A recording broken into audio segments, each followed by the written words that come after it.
What's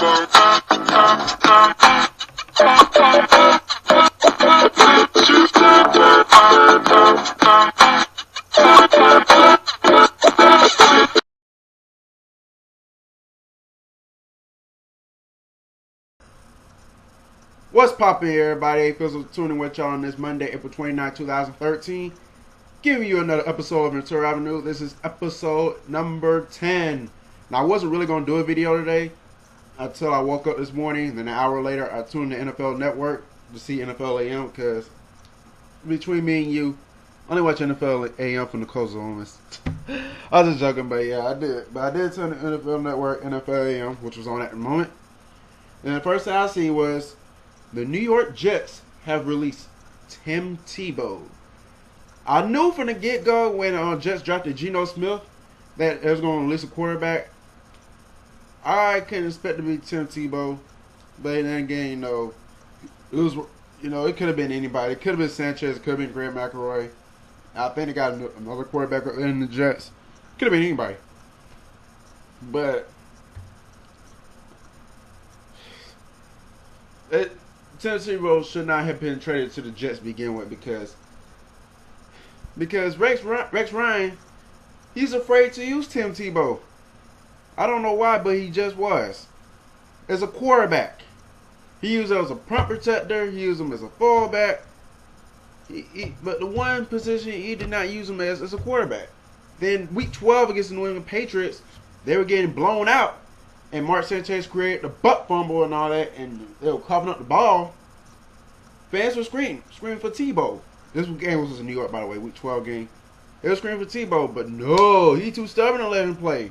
In week 16 against the Chargers, Sanchez was out. I think he was with an injury, or Rex Ryan decided to sit Mark Sanchez. This was an opportunity for Tim Tebow to start as a quarterback, to salvage whatever was left of the season. But once again, no, Rex Ryan wants to start Greg McElroy. He doesn't want to give Tim Tebow the chance at all. So that was a waste of trade right there. I think John Elway, I understand where John Elway's coming from. He didn't really see any faith in Tim Tebow. He had to trade him away, but he should not have traded to the Jets because that was a waste of trade. Tim Tebow did not get a chance to accomplish what he could have accomplished up there in New York. So it was a waste of on the Jets right there and Rex Ryan.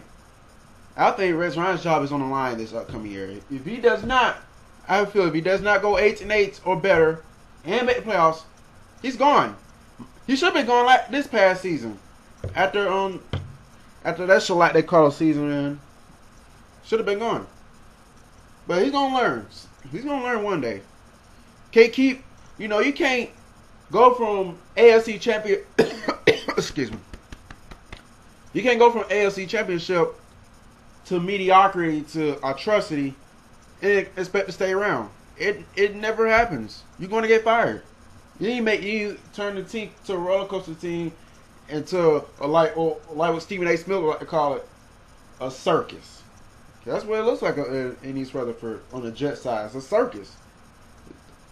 And then he traded Darrell Reeves to the Buccaneers. So yeah, he's screwing this up.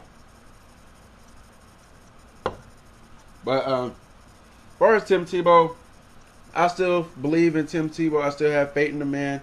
He's going to become a great quarterback. I think if he gets the right support cast around him, he will become a great quarterback.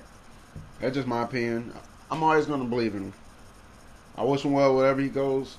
He's a Gator, so I'm always going to support my Gators.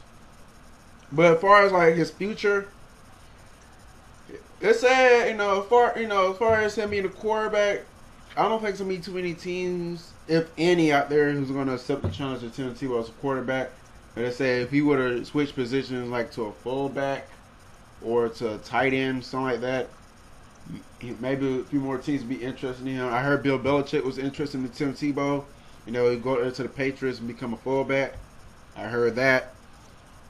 Jacksonville was some of an opportunity for him to go, but I heard the GM and the owner was not interested in Tim Tebow.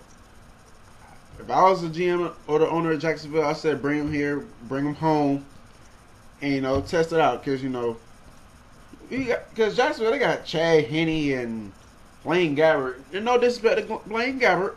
He's young too. But what is he proving? You know, his career's not panning out either. You know, the Jaguars went 2-14. They should take a game on Tim Tebow. Maybe they can win more games. And we could possibly beat the Colts and the Texans. Possibly. Tim Tebow has beaten the Texans. Sure, it wasn't pretty much the same Texans team we see now, but you get what I'm going at, people. But as far as him being a quarterback, they said if he ever wants another shot to being a quarterback, and the best possible thing he can do right now is go to the CFL and prove himself. Tim Tebow says he's not really interested in the CFL, and I believe he also said that he's not interested in doing any other position but quarterback. So you know, they said if he continues to want to be quarterback, it's not going to be too many opportunities for him out there. So you know, he might have to do what he had to do. But remember this, people. Steve Young, early 90s. He was basically in the same shoes as Tim Tebow. You know, both of these guys can throw. Tim Tebow just got to work on his accuracy a little bit, you know. But Steve Young, he also had some of an accuracy problem too early on. And he also was left-handed, and he also liked to run a lot. But I think Steve Young got the supporting cast around him. He became a better accurate passer. 94, he had the best quarterback rating, and he ended up winning the Super Bowl. And I said Tim Tebow's career will pound out, but it probably won't be too far from it if the same scenario shall happen. But as far as Tim Tebow, we're just going to see what happens. We have to keep following NFL Network and see what's the next move going to be for Tim Tebow. I hope somebody picks him up. But if nobody picks him up, if it was me, I hope somebody will pick him up. But if not, you know, he might have to go to the CFL, you know. You know, might not be anything wrong with the CFL. You know, it's Doug Flutie, you know, I guess he's kind of an average quarterback too in the 80s. He went to the CFL, won a few Grey Cups and MVPs and all that. Then he came back to the NFL. He was better, you know. He was a little bit better last time. I mean, the second time around, then he was the first time. But we'll try to see what happens. And I'm gonna wrap this episode of Ventura Avenue. I don't really have anything else to say because I really didn't plan on making a video today. But I just had to speak on this. So I guess until next time, people. A-Fizzle signing out. See ya.